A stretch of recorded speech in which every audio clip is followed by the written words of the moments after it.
Atrévete a no gustar. La tercera noche. No te ocupes de las tareas de los demás. 2 angustiosas semanas después, el joven regresó al estudio del filósofo. ¿Qué es la libertad? ¿Por qué no puede la gente ser libre? ¿Por qué no puedo yo ser libre? La tarea que le habían asignado lo agobiaba mucho y parecía incapaz de encontrar una respuesta convincente.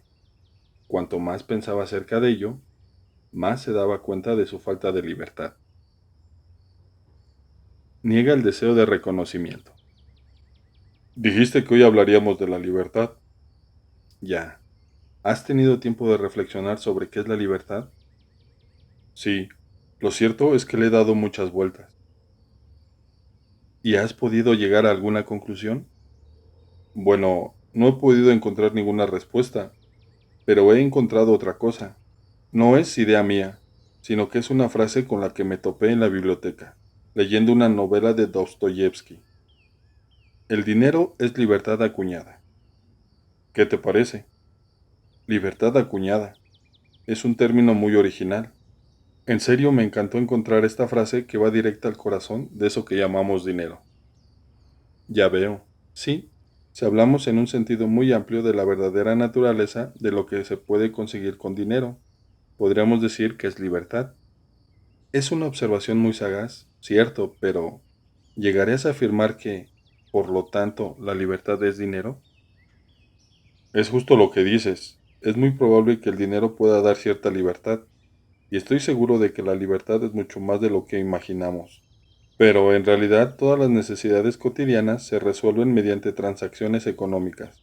Entonces, ¿podríamos concluir que si disponemos de una gran riqueza, podemos ser libres? Yo no lo creo. O como mínimo, me gustaría pensar que no es así, y que ni los valores humanos ni la felicidad pueden comprarse con dinero. Bueno, de momento imagina que hubieras conseguido la libertad económica, y entonces, a pesar de contar con una gran riqueza, descubres que no has hallado la felicidad. ¿Con qué problemas y privaciones seguirías encontrándote? Con las relaciones interpersonales de las que hemos estado hablando. He meditado mucho sobre esta cuestión. Por ejemplo, podrías ser enormemente rico, pero no tener a nadie que te quisiera. Podrías no tener compañeros a los que llamar amigos, ni a nadie a quien le gustaras. Sería una gran desgracia. Otra de las cosas que no puedo sacarme de la cabeza es la palabra vínculos. Todos nosotros estamos enredados y atrapados en estas ataduras a las que llamamos vínculos. Por ejemplo, tenemos que relacionarnos con alguien que no nos cae demasiado bien, por ejemplo, o estar atentos a los terribles cambios del humor de nuestro jefe. Imagina que pudieras librarte de todas esas relaciones interpersonales sin valor. Qué fácil sería todo, pero es imposible. Allá donde vayamos siempre estaremos rodeados de gente y somos individuos sociales que existimos a partir de las relaciones que mantenemos con los demás. Al margen de lo que hagamos, no podemos escapar de la soga de las relaciones interpersonales. Por fin he entendido que la frase de Adler de todos los problemas tienen que ver con las relaciones interpersonales es una gran verdad. Es una cuestión clave. Profundicemos un poco más. ¿Por qué crees que las relaciones interpersonales nos arrebatan la libertad? La última vez hablamos de si veíamos a los demás como enemigos o como camaradas. Dijiste que si llegábamos a considerarlos camaradas, nuestra manera de ver el mundo también cambiaría. Parece lógico, y el otro día me fui convencido de ello. Sin embargo, ¿sabes qué sucedió luego? Seguí reflexionando sobre el tema y me di cuenta de que hay aspectos de las relaciones interpersonales que no pueden explicarse del todo. Por ejemplo, el más evidente es la existencia de los padres. Jamás podría considerar enemigos a mis padres, sobre todo durante mi infancia. Eran mis mayores guardianes, me criaban y me protegían. En ese sentido, les estoy sinceramente agradecido. Sin embargo, eran personas muy estrictas. Ya te lo expliqué la última vez. Siempre me comparaban con mi hermano mayor y me negaban todo reconocimiento. Y siempre hacían comentarios acerca de mi vida, que si tenía que estudiar más, que no me hiciera amigo de ese o aquel, que como mínimo fuera a la universidad, que encontrara un buen trabajo, etc. Sus exigencias ejercían mucha presión sobre mí y ciertamente eran vínculos. ¿Y qué hiciste? Creo que no pude ignorar las intenciones de mis padres hasta que empecé la universidad. Tenía ansiedad, lo que era desagradable, pero la cuestión es que mis deseos siempre parecían acabar solapándose con los de mis padres. Mi puesto de trabajo lo elegí yo, eso sí. Ahora que lo dices, aún no me has hablado de ello. ¿A qué te dedicas? Ahora trabajo de bibliotecario en la biblioteca de la universidad. Mis padres querían que trabajara en la imprenta de mi padre, como ya hacía mi hermano. Desde que empecé a trabajar en la biblioteca, la relación se ha vuelto algo tensa. Si no fueran mis padres y se tratara de presencias enemigas en mi vida, probablemente no me importaría en absoluto, porque por mucho que intentaran interferir, siempre podré ignorarlos. Sin embargo, tal y como he dicho antes, mis padres no son mis enemigos. Que sean camaradas o no, ya es harina de otro costal, pero como mínimo no son lo que llamaría enemigos. Es una relación demasiado estrecha. No puedo limitarme a hacer caso omiso de sus intenciones. Cuando decidiste en qué universidad matricularte para satisfacer los deseos de tus padres, ¿cómo te sentiste en relación con ello? Es complicado. Por un lado estaba resentido, pero por el otro también sentí cierto alivio. Ya sabes, de que por fin pudiera ser que me reconocieran por haber podido ir a esa facultad. ¿Que pudieras hacer que te reconocieran? Vamos, deja ya hacerte el tonto y de dar rodeos. ¿Sabes a lo que me refiero? Al deseo de ser reconocido. Son todos los problemas de las relaciones interpersonales en uno. Los seres humanos vivimos con la necesidad constante de ser reconocidos por el otro, y precisamente porque el otro no es un enemigo al que aborrecemos, queremos que nos reconozca. Así que quería que mis padres me reconocieran. Ya veo. Ahora hablaremos de una de las grandes premisas de la psicología adleriana acerca de este tema. La psicología adleriana niega la necesidad de buscar el reconocimiento de los demás. ¿Niega el deseo de ser reconocido? No es necesario buscar el reconocimiento de los demás. De hecho, no hay que buscarlo. No puedo insistir lo suficiente en este punto. ¿Qué dices? ¿El deseo de reconocimiento no es un deseo universal que motiva a todos los seres humanos? No vivas para satisfacer las expectativas de los demás. Que nos reconozcan es motivo de alegría, sí, pero eso no significa en absoluto que sea necesario sentirte reconocido. ¿Por qué buscamos reconocimiento, para empezar? O dicho de otro modo, ¿por qué queremos que nos elogien? Muy sencillo. Gracias al reconocimiento de los demás sentimos que valemos algo. Gracias al reconocimiento de los demás podemos deshacernos de los sentimientos de inferioridad. Aprendemos a confiar en nosotros mismos. Sí, es una cuestión de valía. Creo que la última vez dijiste algo al respecto. El sentimiento de inferioridad tiene que ver con los juicios de valor. Como mis padres jamás me reconocieron nada, siempre he vivido amargado por los sentimientos de inferioridad. Veámoslo en una situación habitual. Imagina que has estado recogiendo la basura en tu lugar de trabajo, pero parece que nadie se ha dado cuenta. O si lo han hecho, nadie te ha reconocido el trabajo ni te ha dirigido una sola palabra de agradecimiento. ¿Seguirías recogiendo la basura? Es una pregunta difícil. Supongo que si nadie valora lo que hago, dejaría de hacerlo. ¿Por qué? Porque si recojo la basura, es en beneficio de todos. Y si me arremangara y lo hiciera, pero ni siquiera me dieran las gracias, es muy probable que perdiera la motivación. Ese es el peligro del deseo de reconocimiento. ¿Por qué busca la gente el reconocimiento de los demás? En muchos casos es consecuencia de una educación basada en la recompensa y el castigo. ¿Una educación basada en la recompensa y el castigo? Si adoptamos la conducta adecuada, recibimos una recompensa. Si adoptamos una conducta inadecuada, recibimos un castigo.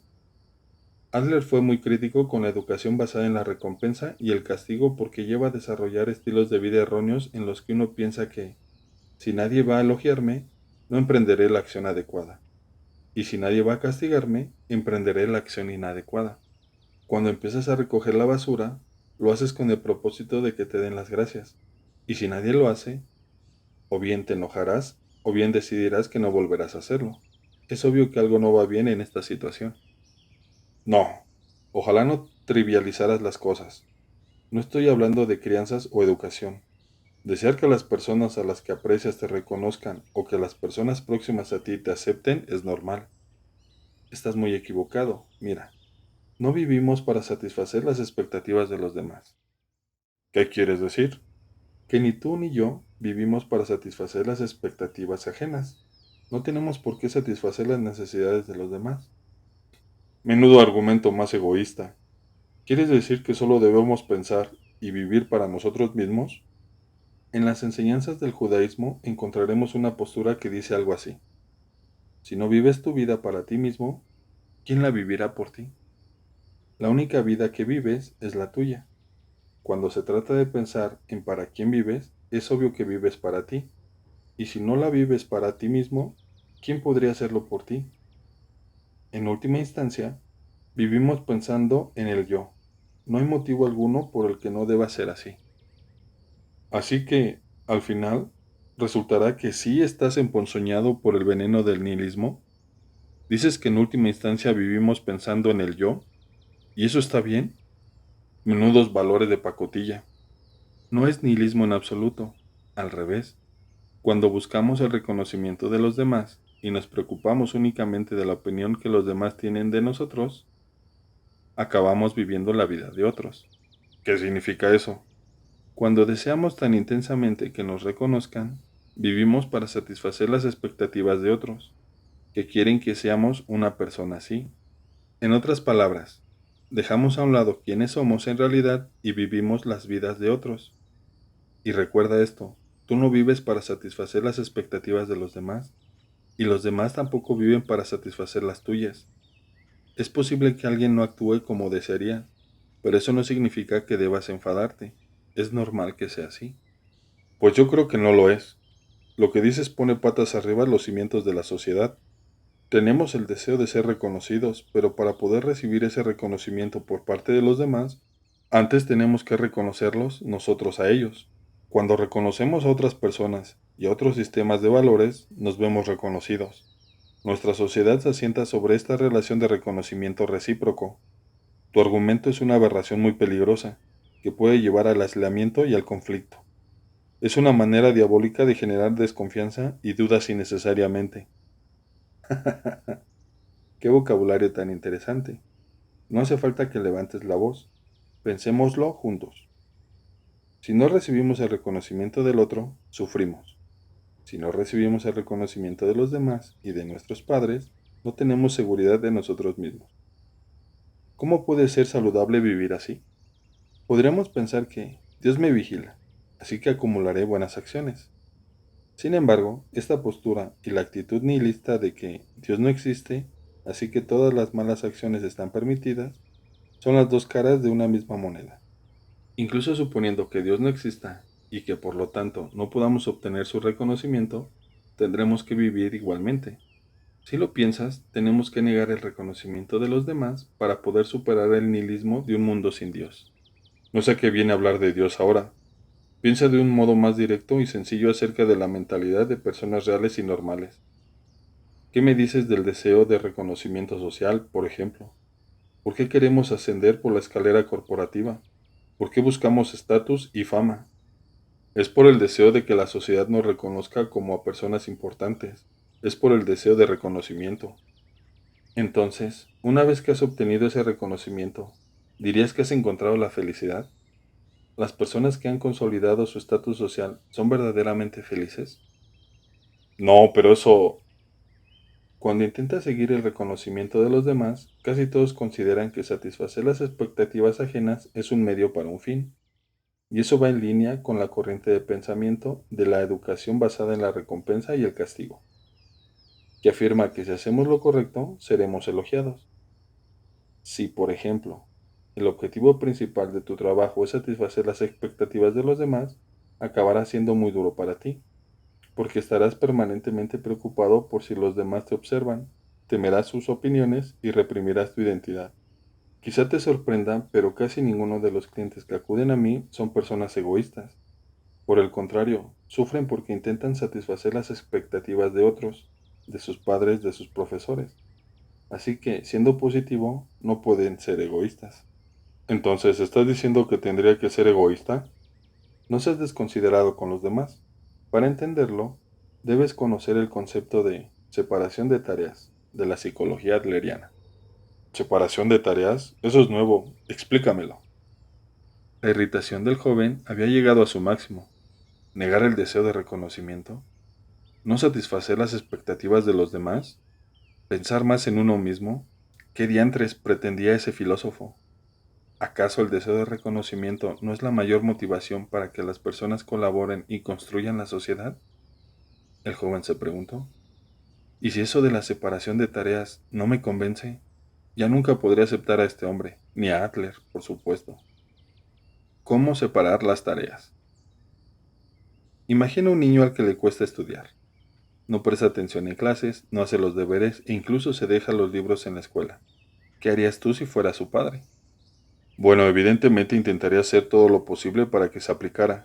Contrataría a un profesor particular o lo apuntaría a una academia de repaso y lo llevaría aunque fuera agarrándolo de la oreja. Creo que esa es la obligación de los padres. Y así es como me criaron. No podía cenar hasta que hubiera acabado los deberes. Entonces, permite que ahora te pregunte otra cosa. ¿Aprendiste a disfrutar de estudiar como resultado de que te obligaran a hacerlo de una manera tan estricta? No, por desgracia no. Me limitaba a hacer los deberes y estudiar para los exámenes de forma rutinaria. Ya, bueno, hablaré de ello desde la postura básica de la psicología adleriana. Cuando, por ejemplo, nos enfrentamos a la tarea de estudiar, la psicología adleriana lo aborda desde el punto de vista ¿de quién es esta tarea? ¿Cómo que de quién es la tarea? Si el niño estudia o no, si sale a jugar con los amigos o no, básicamente son tareas del niño, no de los padres. Es decir, son cosas que el niño tiene que hacer. En resumidas cuentas, sí. No tendría demasiado sentido que los padres estudiaran por él, ¿no? No, claro. Estudiar es tarea del niño. Y si los padres ordenan al niño que estudie, lo que hacen es invadir una tarea que no les corresponde. La colisión es casi inevitable. Tenemos que plantearnos siempre de quién es esta tarea y separar las nuestras de las de los demás. ¿Y cómo podemos hacerlo?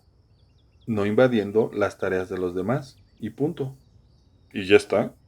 En general, los problemas asociados a las relaciones interpersonales son consecuencia de que invadimos las tareas ajenas o de que nos invaden las nuestras. Separar las tareas basta para transformar drásticamente las relaciones interpersonales. No acabo de entenderlo. En primer lugar, ¿cómo sabemos de quién es la tarea? Desde mi punto de vista y siendo realista, conseguir que el niño estudie es obligación de los padres, porque casi ningún niño estudia porque le guste, y al fin y al cabo, los padres son responsables del niño. Hay una manera muy sencilla de determinar de quién es la tarea. Piensa, ¿quién recibirá el resultado final como consecuencia de la decisión que se tome? Si el niño decide no estudiar, el resultado final de esa decisión, no poder seguir la clase o no entrar a la universidad deseada, no recaerá en los padres. Evidentemente, recaerá en el hijo. Así que estudiar es tarea del hijo. No, no y no. Estás completamente equivocado. El padre, que tiene más experiencia y ejerce de tutor, tiene la responsabilidad de instar al niño a estudiar, para que esas situaciones no se den. Es por el bien del niño, no es una instrucción. Es posible que estudiar sea tarea del niño, pero conseguir que el niño estudie es tarea de los padres. Es cierto que oímos con mucha frecuencia la frase de es por tu bien, en boca de los padres. Sin embargo, es obvio que lo hacen para alcanzar sus propias metas, que podrían tener que ver con su imagen ante la sociedad, la necesidad de darse aires de grandeza o el deseo de controlar a otros, por ejemplo. Dicho de otro modo, no es por tu bien, sino por el de tus padres. Y el niño se revela porque percibe el engaño. Entonces, aunque el niño no estudie en absoluto, como es su tarea, hay que dejarlo en paz. ¿Eso es lo que dices? Tienes que prestar más atención. La psicología adleriana no recomienda la no interferencia. La no interferencia es la actitud de no saber qué hace el niño, ni tampoco tener el menos interés por saberlo. Protegemos al niño cuando sabemos qué hace. Si el problema es el estudio, le decimos que esa es su tarea, y le hacemos saber que estaremos dispuestos a ayudarlo siempre que tenga ganas de estudiar, pero no debemos invadir la tarea del niño. Si no nos pide ayuda, entrometernos no nos servirá de nada. Esto va más allá de la relación entre padre e hijos, supongo. Sí, claro. En la psicoterapia adleriana, por ejemplo, no pensamos que el cambio o la falta de cambio en el cliente sea tarea del terapeuta. ¿Qué dices ahora?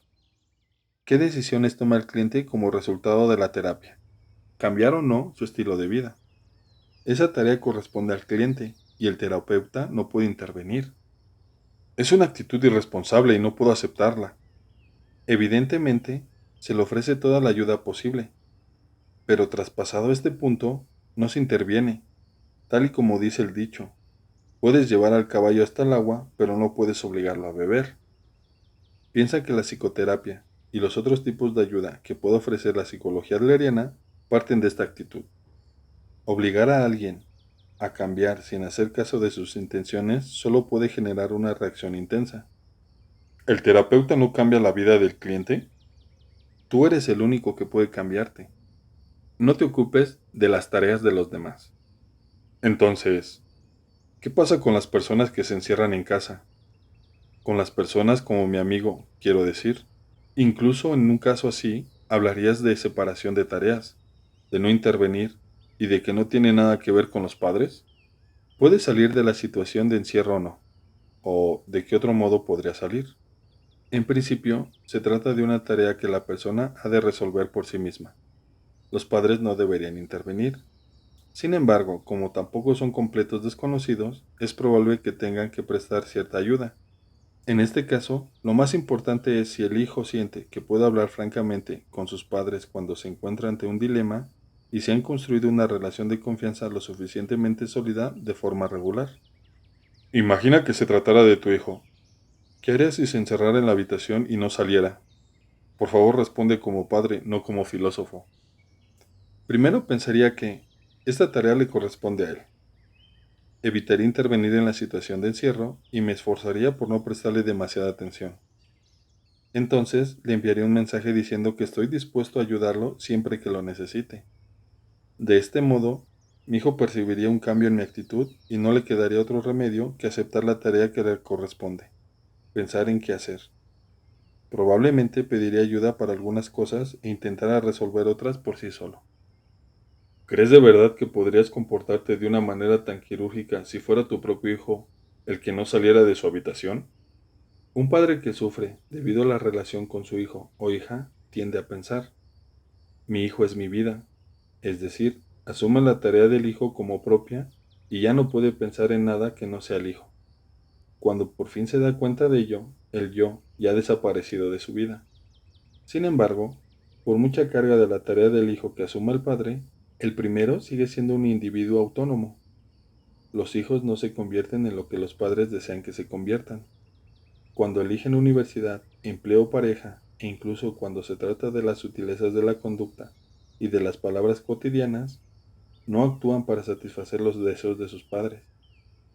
Por supuesto, los padres se preocupan por ello, y es posible que haya momentos en que desean intervenir, pero tal y como he dicho antes, los demás no viven para satisfacer nuestras expectativas, aunque sea nuestro hijo. No vive para satisfacer nuestras expectativas en tanto que padres. Entonces, ¿hay que poner límites incluso con la familia? De hecho, como en las familias hay menos distancia, aún es más necesario separar las tareas de forma consciente. Pero es que eso no tiene sentido. Por un lado hablas de amor y por el otro lo niegas. Poner límites de esta manera te separa de los demás y hace que al final no puedas creer en nadie. El hecho de creer en el otro también tiene que ver con la separación de tareas. Crees en tu pareja. Esa es tu tarea. Sin embargo, como actúe ella en relación con tus expectativas y tu confianza, es tarea suya. Cuando impones tus deseos sin haber trazado esos límites, de repente te encuentras interviniendo casi como un acosador. Imagina que tu pareja no actúa como deseas. ¿Seguirías creyendo en ella? ¿Seguirías queriéndola? La tarea de amor, tal y como la concibe Adler, consiste en responder estas preguntas. Eso es difícil, muy difícil. Claro que lo es. Piénsalo así. Invadir las tareas ajenas y asumir las tareas de otros convierte la vida de uno en algo muy pesado y lleno de dificultades. Si llevas una vida de preocupación y sufrimiento, derivado de las relaciones interpersonales, lo primero que has de hacer es aprender a poner el límite de, a partir de aquí, ya no es tarea mía. Y a continuación, desvincularte de las tareas de los demás. Ese es el primer paso para aligerar la carga y simplificar la vida. ¿Cómo librarte de los problemas en las relaciones interpersonales? No sé, no acaba de cuadrarme. Entonces, imagina que tus padres se oponen vehementemente al trabajo que has elegido. Bueno, de hecho, es lo que sucedió, ¿no? Sí, estaban en contra. Quizá no llegaría al extremo de decir que se oponían vehementemente, pero sí que es cierto que hicieron varios comentarios despectivos. De acuerdo, pues exageremos y digamos que se oponían vehementemente. Tu padre vociferaba y despotricaba, y tu madre criticaba tu decisión con lágrimas en los ojos. No aprueban en absoluto que seas bibliotecario, y si no te dedicas al negocio familiar, como ha hecho tu hermano, es muy probable que te deshereden. Sin embargo, asimilar la emoción de no aprobar es una tarea que les corresponde a tus padres, no a ti. No es algo de lo que tú debas preocuparte. Un momento. ¿Me estás diciendo que no importa lo tristes que se sientan mis padres por mi culpa?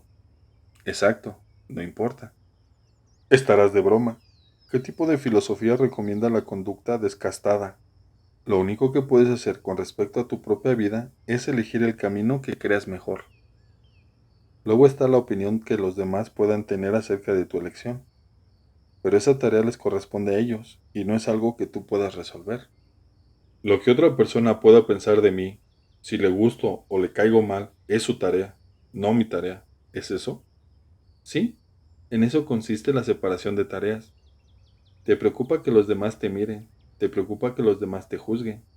Por eso anhelas constantemente que te reconozcan. Sin embargo, ¿por qué te preocupa tanto que los demás te observen? La psicología adleriana tiene una respuesta muy sencilla a esta pregunta.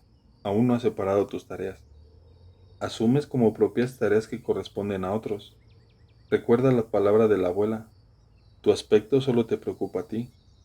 Este comentario da en el blanco de la separación de tareas. Lo que otros piensen al ver tu rostro es su tarea. Tú no puedes controlarlo en absoluto. Entiendo la teoría. A mi cerebro le parece lógica. Sin embargo, mis emociones no pueden seguir un argumento tan rígido. Intentémoslo de otra manera. Imagina a alguien que está muy preocupado por las relaciones interpersonales en la empresa donde trabaja. Tiene un jefe absolutamente irracional que le grita a las primeras de cambio. Por mucho que se esfuerce, su jefe no reconoce su trabajo y jamás escucha sus opiniones. Mira, acabas de describir a mi jefe. Ya, pero que tu jefe te reconozca ha de ser una tarea prioritaria para ti. Tu tarea no consiste en caer bien a la gente en el trabajo. Le caes mal a tu jefe y es obvio que los motivos de esa antipatía son irracionales. En ese caso, ¿qué necesidad tienes de llevarte bien con él? Sí, eso suena muy bien, pero es que es mi jefe. Si mi superior directo me margina, no podré hacer mi trabajo. Volvemos a encontrarnos con la mentira vital de Adler. No puedo hacer mi trabajo porque mi jefe me margina. No hago bien mi trabajo por culpa de mi jefe. Las personas que hablan así usan la existencia del jefe como excusa para no hacer bien su trabajo. Al igual que le sucedía a la alumna con miedo a ruborizarse, lo que sucede es que necesitas la existencia de un mal jefe. Así puedes decir que si no fuera por el jefe, trabajarías más y mejor. No, no tienes ni idea de cómo es la relación con mi jefe. Ojalá dejaras de hacer suposiciones arbitrarias. Esta conversación nos remite a las bases de la psicología adleriana. Si estás enfadado, no asimilarás nada. Piensas, tengo a este jefe, así que no puedo trabajar. Es etiología pura. Sin embargo, la realidad es, no quiero trabajar, así que crearé un jefe terrible. O no quiero aceptar mi incapacidad, así que crearé un mal jefe. Esa sería la manera teleológica de entender la situación. Sí, es probable que tu dichosa teleología lo pintara así, pero en mi caso es distinto. Imagina que hubieras hecho la separación de tareas. ¿Cómo sería la situación entonces? Dicho de otro modo, por mucho que tu jefe intente descargar su ira sobre ti, no es tu tarea. Las emociones irracionales de tu jefe son una tarea que ha de resolver tu jefe. No tienes por qué esforzarte en caerle bien ni someterte a humillarte. Por el contrario, tu tarea es pensar, lo que debo hacer es enfrentarme a mis propias tareas sin mentir. Pero eso... Todos sufrimos debido a las relaciones interpersonales, ya se trate de la relación con los padres, con el hermano mayor o con los compañeros de trabajo. El otro día dijiste que querías pasos específicos. Te propongo lo siguiente. Primero, pregúntate, ¿de quién es esta tarea? y después lleva a cabo la separación de tareas. Delimita con calma hasta dónde llegan tus tareas y a partir de qué punto se trata de las tareas de otros. Y no invadas las tareas ajenas ni permitas que nadie invada las tuyas. Es una actitud específica, revolucionaria y exclusiva de la psicología adleriana, que ofrece la posibilidad de transformar por completo los problemas asociados a las relaciones interpersonales que uno pueda tener. Vale, ahora empiezo a entender lo que quieres decir cuando anunciaste que hoy hablaríamos de la libertad. Eso es, estamos intentando hablar de la libertad. Corta el nudo gordiano. Estoy seguro de que si pudiéramos entender la separación de tareas y ponerla en práctica, todas las relaciones interpersonales serían libres automáticamente, pero sigo sin poder aceptarlo. Sigue hablando, te escucho. Creo que, en teoría, la separación de tareas es totalmente correcta. Lo que otras personas piensen de mí o los juicios que emitan acerca de mí es una tarea que les corresponde a ellas, y yo no puedo hacer nada al respecto, y yo debería hacer lo que tengo que hacer sin mentir. No tendría problema alguno de admitirlo si dijeras que se trata de una verdad vital. Así de convencido estoy. Pero, ¿podemos decir que eso es lo correcto desde un punto de vista ético-moral? Me refiero a vivir de un modo que define límites entre uno mismo y los demás, porque entonces, ¿no crees que nos quitaríamos de encima a los demás y los acusaríamos de invadirnos, cuando en realidad lo que hacen es preocuparse por nosotros y preguntarnos cómo estamos? Me parece que eso es pisotear la buena voluntad del prójimo. ¿Has oído hablar alguna vez de Alejandro Magno? Alejandro Magno, sí, lo estudiamos en la asignatura de historia.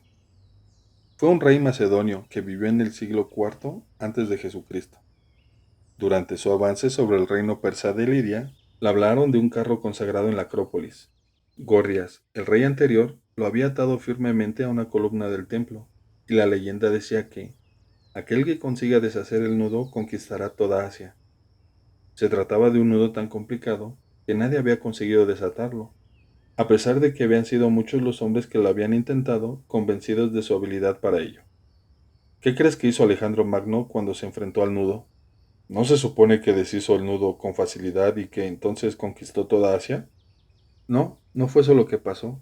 En cuanto Alejandro Magno vio lo complejo que era el nudo, desenvainó su espada y lo cortó por la mitad de un tajo.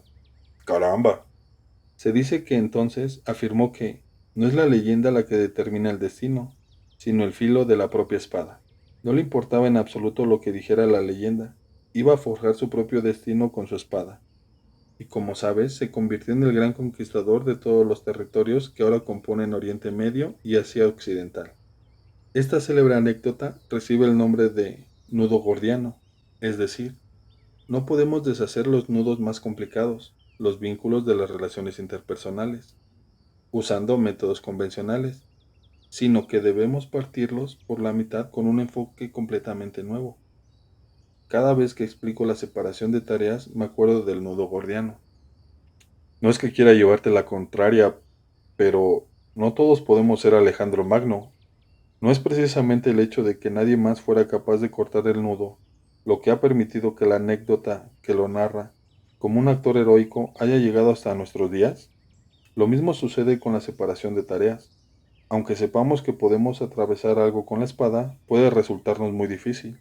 Si llevamos a cabo la separación de tareas, al final acabaremos cortando los vínculos que nos unen a los demás. Nos aislaremos. La separación de tareas de la que hablas pasa por alto la emoción humana. ¿Cómo podemos construir así relaciones interpersonales sólidas? Podemos construirlas, claro que sí. La separación de tareas no es el objetivo final de las relaciones interpersonales, sino que es la puerta de entrada. ¿La puerta de entrada? Por ejemplo, cuando leemos un libro, si nos lo acercamos demasiado al rostro, no vemos nada. Del mismo modo, forjar relaciones interpersonales de calidad requiere cierta distancia. Cuando la distancia es demasiado pequeña, nos quedamos pegados, y a veces resulta imposible incluso hablar.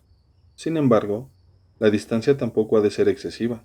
Los padres que riñen demasiado a sus hijos abren una gran brecha mental. Cuando esto sucede, el hijo ya no es capaz ni de pedirles consejos y los padres no pueden prestarle la ayuda que necesitaría. Tenemos que estar dispuestos a echar una mano siempre que se nos necesite, pero sin invadir el territorio del otro. Mantener esta distancia moderada es muy importante. ¿Esta distancia es necesaria incluso en la relación entre padres e hijos? Por supuesto. Antes has dicho que la separación de tareas pisoteaba la buena voluntad de los demás. Es una manera de pensar vinculada a la recompensa. Es la idea de que cuando alguien hace algo por nosotros, nosotros debemos hacer algo por él o ella, incluso si no quiere nada a cambio. En lugar de responder a la buena voluntad, ofrecemos una recompensa. Al margen de lo que pida la otra persona, tú eres el único que decide qué has de hacer. Entonces, ¿la recompensa está en la base de lo que yo llamo vínculo, según dices? Sí, cuando una relación interpersonal se cimienta en la recompensa, hay una sensación interna que afirma que te he dado esto, así que tú tienes que devolverme esto otro. Se trata de un concepto muy distinto al de la separación de tareas. No debemos buscar recompensas y tampoco debemos sentirnos obligados a ofrecerlas. Mm, de todos modos, es cierto que hay situaciones en las que resultaría mucho más sencillo invadir las tareas de los demás y no hacer separación de tareas. Por ejemplo, sucede mucho durante la crianza de los hijos. Imagina a un niño pequeño que tiene dificultades para atarse los zapatos. A la madre atareada y con prisa le resultaría mucho más fácil hacerlo ella que esperar a que lo consiga él. Sin embargo, si lo hiciera, estaría invadiendo y apropiándose de la tarea del hijo. Y si se repite esta intervención varias veces, el niño dejará de aprender y perderá el valor necesario para cometer sus tareas vitales. Tal y como dice Adler, si no enseñamos a los niños a enfrentarse a los retos, aprenderán a evitarlos. ¿Qué manera de pensar tan cáustica? Es muy probable que mucha gente pensara eso mismo cuando Alejandro Magno cortó el nudo de Gordiano, que deshacer el nudo a mano tenía un significado importante y que cortarlo con la espada era un error, que Alejandro había malinterpretado las palabras del oráculo. Algunos elementos de la psicología adleriana parecen no ser éticos si se consideran desde un pensamiento social convencional. Niega la etiología, niega el trauma y adopta la teleología. Trata los problemas personales como problemas asociados a las relaciones interpersonales, y es posible que no buscar el reconocimiento y separar las tareas también vaya en contra de la ética del pensamiento social convencional. Es que es imposible, no puedo hacerlo. ¿Por qué? La separación de tareas que el filósofo había empezado a describir había inundado de desolación al joven. Cuando pensaba en todos los problemas personales como en problemas asociados a las relaciones interpersonales, la separación de tareas parecía efectiva. Adoptar esta postura hacía que el mundo pareciera muy sencillo. Sin embargo, era muy impersonal. Dejaba al margen la calidez del ser humano. ¿Cómo aceptar una filosofía así? El joven se levantó de la butaca y habló con vehemencia. El anhelo de reconocimiento te arrebata la libertad. Mira, hace muchísimo tiempo que me siento insatisfecho. Los adultos del mundo les dicen a los jóvenes, haced algo que os guste, y lo dicen con una sonrisa en los labios, como si fueran personas comprensivas, como si estuvieran de par de los jóvenes. Sin embargo, no son más que palabras que dicen para quedar bien porque esos jóvenes son completos desconocidos, y la relación que mantienen con ellos está completamente desprovista de responsabilidad. Por su parte, los padres y los maestros nos dicen, estudia eso, o busca un trabajo estable. Y estas consignas concretas y aburridas no son solo un consejo, sino que los adultos las usan en realidad para intentar cumplir con sus responsabilidades. Precisamente porque estamos estrechamente unidos a ellos y porque les preocupa nuestro futuro, no pueden decir responsabilidades como haz lo que te guste. Estoy seguro de que tú también te pondrías esa máscara de comprensión y me dirías, haz algo que te guste. No tengo intención de creer semejante afirmación que venga de otro. Es un comentario extraordinariamente irresponsable, como si te quitases un insecto del hombro.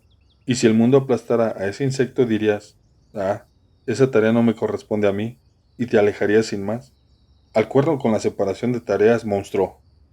Vaya, sí que estás afectado. Entonces, lo que dices, en otras palabras, es que quieres que alguien se inmiscuya hasta cierto punto. ¿Quieres que sea otro quien decida tu camino? Sí, quizás sí. El tema es este. Juzgar lo que los demás esperan de uno, o qué funciones esperan de uno, no es muy complicado. Por el contrario, vivir como uno quiere es extraordinariamente difícil. ¿Qué queremos? ¿Qué queremos ser y qué tipo de vida queremos vivir? No siempre tenemos una idea tan clara de las cosas. Pensar que todos tenemos sueños y objetivos bien definidos sería un grave error, ¿no crees? Quizás sea más fácil vivir satisfaciendo las expectativas de los demás, porque les confiamos nuestra vida. Por ejemplo, seguimos el camino que nos marcan los padres. Aunque haya muchas cosas a las que nos opondremos, lo cierto es que si seguimos ese camino no nos perderemos. Por el contrario, si somos nosotros quienes decidimos por dónde ir, lo normal es que de vez en cuando nos perdamos. Nos encontramos ante el muro de ¿cómo hay que vivir? Por eso busco el reconocimiento ajeno. Antes hablabas de Dios, y si aún viviéramos en una sociedad que creyera en Dios, supongo que Dios me observa. Podría servir como criterio para la autodisciplina. Si nos sintiéramos reconocidos por Dios, tal vez no necesitaríamos el reconocimiento de nadie más. Pero hace ya mucho tiempo que las cosas no son así, y por lo tanto, no tenemos más remedio que autodisciplinarnos pensando que otras personas nos observan, aspirar a que los demás nos reconozcan y a vivir una vida honesta. La mirada del otro es mi guía. ¿Qué es mejor? ¿Elegir el reconocimiento de los demás o la libertad sin reconocimiento? Es una pregunta importante. Reflexionemos juntos al respecto. Vivir intentando calibrar las emociones de los demás y preocupados por cómo nos ven. Vivir para satisfacer los deseos de los demás. Sí, quizás se trate de un camino señalizado, pero también es una vida con muy poca libertad. ¿Por qué eliges una manera de vivir con tan poca libertad? Usas el término deseo de reconocimiento, pero en realidad lo que estás diciendo es que no quieres caerle mal a nadie. ¿Quién quiere caer mal a la gente? Nadie en su sano juicio quiere no gustar a los demás. Exacto. Es cierto que nadie quiere caer mal, pero míralo de otra forma. ¿Qué tendrías que hacer para no caerle mal a nadie? Solo hay una respuesta posible: guiarte constantemente por las emociones de los demás y jugarles lealtad a todos.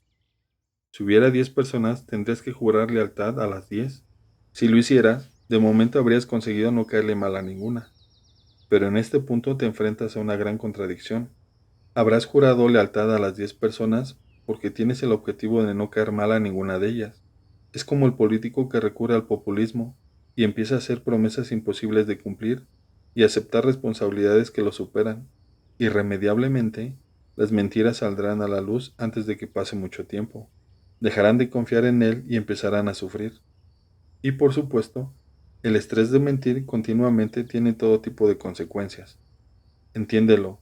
Cuando vivimos para satisfacer las expectativas de los demás y les confiamos nuestra vida, vivimos mintiéndonos a nosotros mismos y por extensión a quienes nos rodean.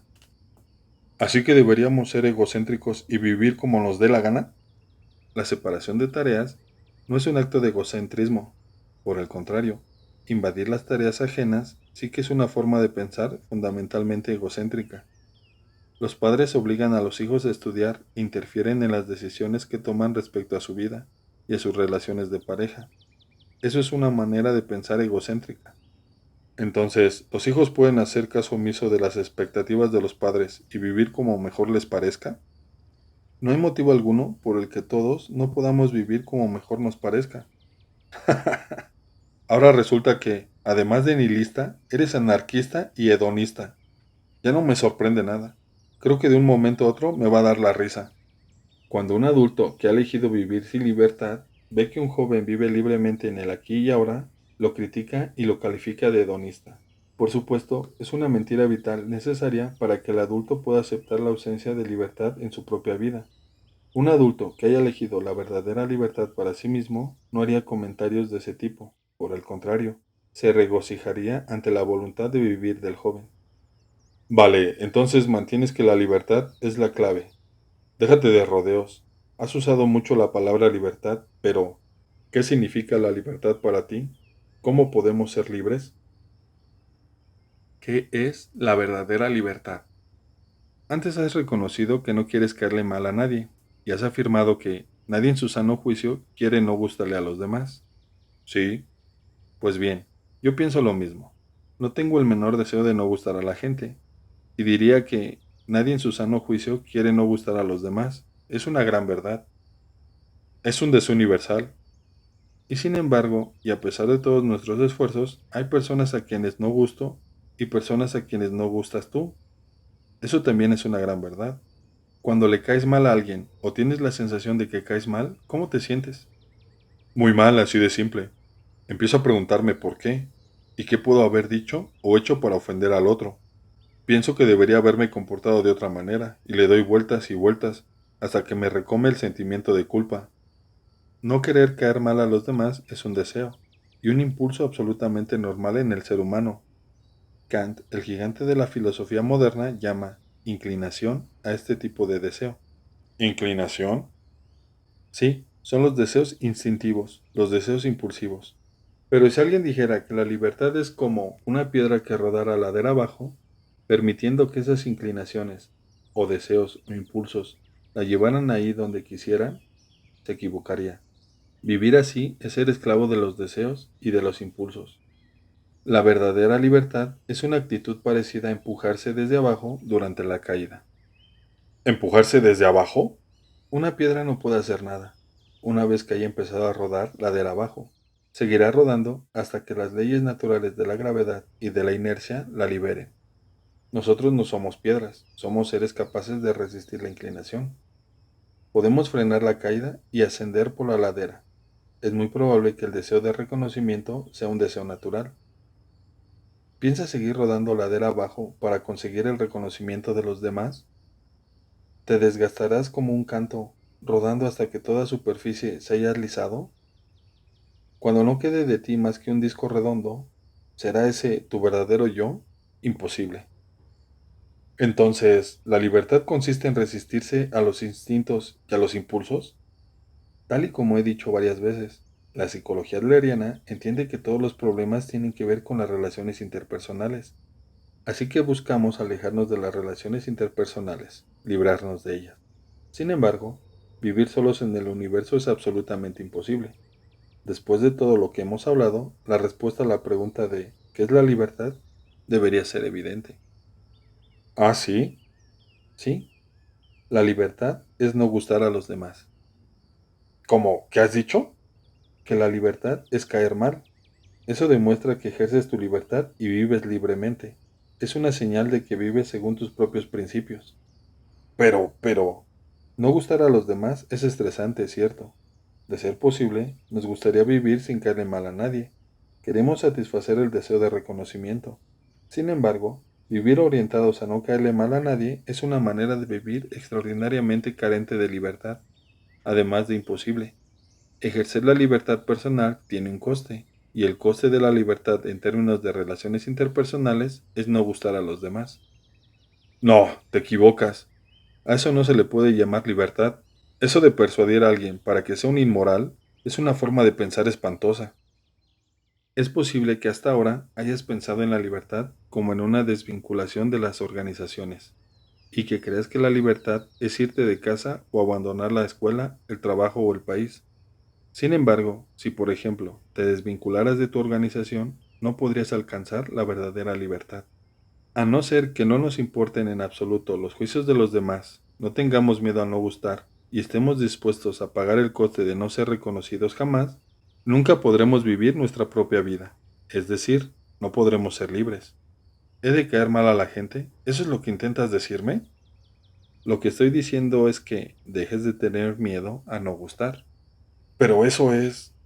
No te estoy diciendo que vivas con el objetivo de caer mal, ni tampoco que te comportes de manera incorrecta, no me malinterpretes. Vale, cambiaré la pregunta. ¿Podemos soportar realmente el peso de la libertad? ¿Ser lo suficientemente fuertes para ello? ¿Que no nos importe ni siquiera caerles mal a nuestros padres? ¿Podemos llegar a ser tan desafiantes y tan altivos? Ni nos proponemos ser altivos ni nos volvemos desafiantes. Nos limitamos a separar tareas. Es posible que haya alguien que no te tenga en demasiada estima, pero eso no es tu tarea. Y repito, pensar cosas como debería caerle bien o es muy raro que no le caiga bien después de todo lo que he hecho por él es una manera de pensar orientada a la recompensa tras haber invadido la tarea de otra persona. Debemos avanzar sin temor a caer mal, en lugar de vivir como si rodáramos pendiente abajo. Ascenderemos por la pendiente que se levanta ante nosotros. Esa es la libertad del ser humano. Imagina que pudiera elegir entre dos opciones, una vida en la que le cayera bien a todo el mundo y una vida en la que le cayera mal a alguna gente. Si tuviera que elegir entre lo uno y lo otro, optaría por lo segundo sin pensarlo. No quiero preocuparme por lo que los demás puedan pensar de mí. Quiero ser quien soy. Es decir, quiero vivir en libertad. ¿Eres libre ahora? Sí, lo soy. ¿No quieres no gustar, pero no le gustas a alguien y no te importa? ¿Es eso? Exacto.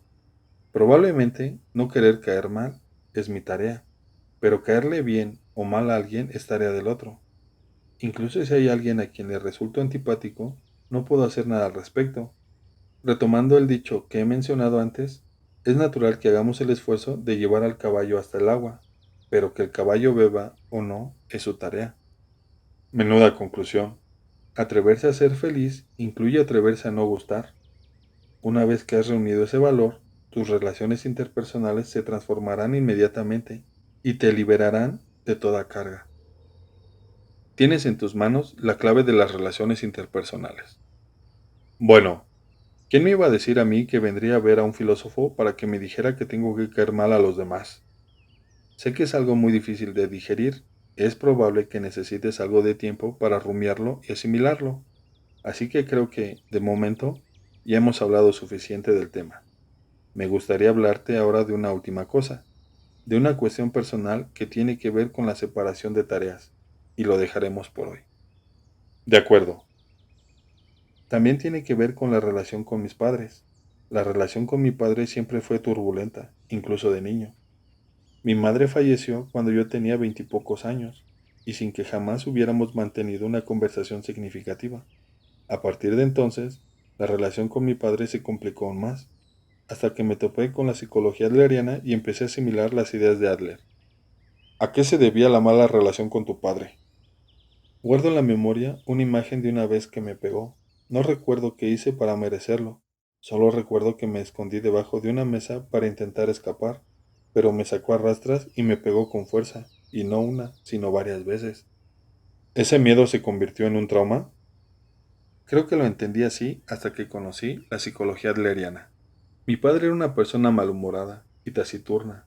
Sin embargo, pensar que me pegó esa vez y por eso se estropeó la relación entre nosotros es una manera de pensar etiológica freudiana. La filosofía teleológica adleriana da la vuelta a la interpretación causa-efecto, es decir, recuperé el recuerdo de esos golpes porque no quiero que mejore la relación con mi padre.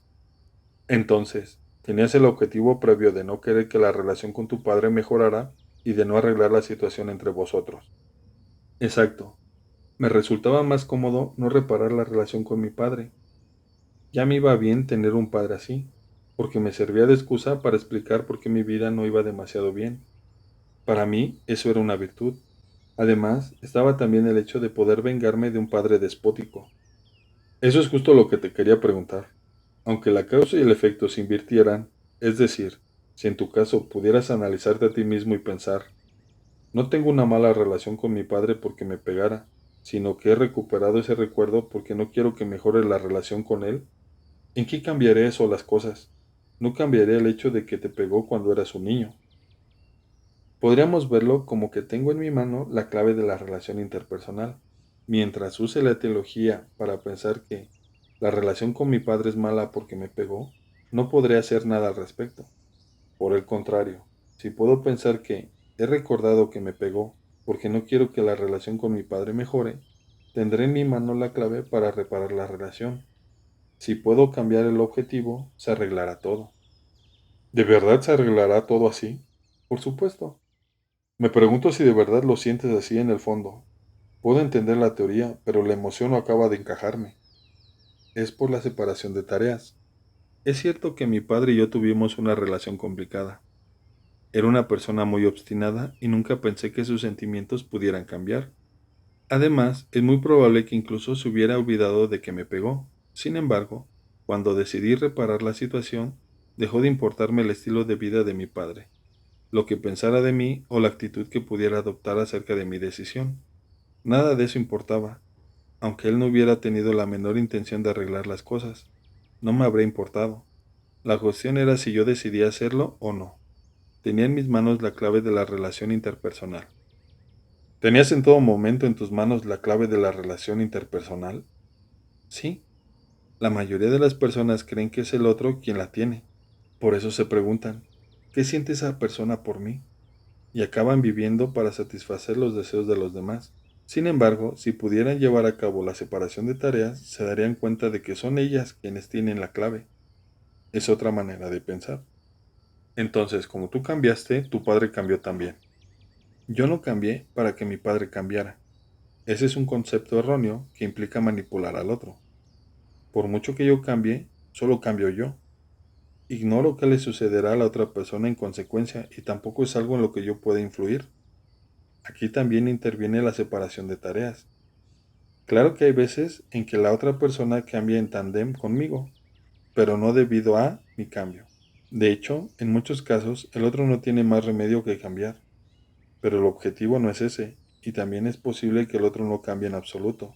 En cualquier caso, modificar el discurso o la conducta propios como herramienta de manipulación es una manera de pensar claramente errónea. No debemos manipular a los demás y la manipulación no es posible. Cuando hablamos de relaciones interpersonales, siempre parece que hagamos referencia a las relaciones de dos y a las que mantenemos con un grupo numeroso. Pero primero estamos nosotros.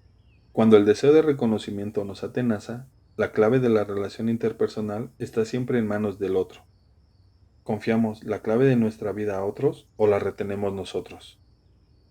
Tómate todo el tiempo que necesites para reflexionar en casa sobre estas ideas, sobre la separación de tareas y sobre la libertad. Esperaré a que vuelvas. Muy bien, les daré unas cuantas vueltas. De acuerdo, entonces, un momento. Querría preguntarte una cosa más. ¿El qué? Al final, ¿pudiste reparar la relación con tu padre? Sí, por supuesto, creo que sí. Enfermó y durante sus últimos años de vida, mi familia y yo tuvimos que cuidarle. Entonces, un día, mientras le atendía, me dijo, gracias.